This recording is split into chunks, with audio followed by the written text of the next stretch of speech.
மசாலா சோளம். குக்கரை அடுப்பில் வச்சு சோளக்கருவை கட் பண்ணி அதுக்கு தேவையான அளவு உப்பு போட்டு குக்கரை க்ளோஸ் பண்ணி 3 விசில் வர வரைக்கும் காத்திருக்கோம். பிறகு ஒரு கடாய் பட்டர் போட்டு வெங்காயம் போட்டு வதக்கி கருவேப்பிலை, கேரட்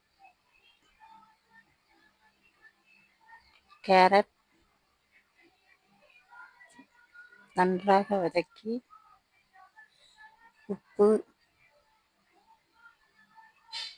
மஞ்சள் தூள், மல்லித்தூள், மிளகாய்த்தூள், சாட் மசாலா, சுகர் போட்டு நன்றாக கிளறவும்.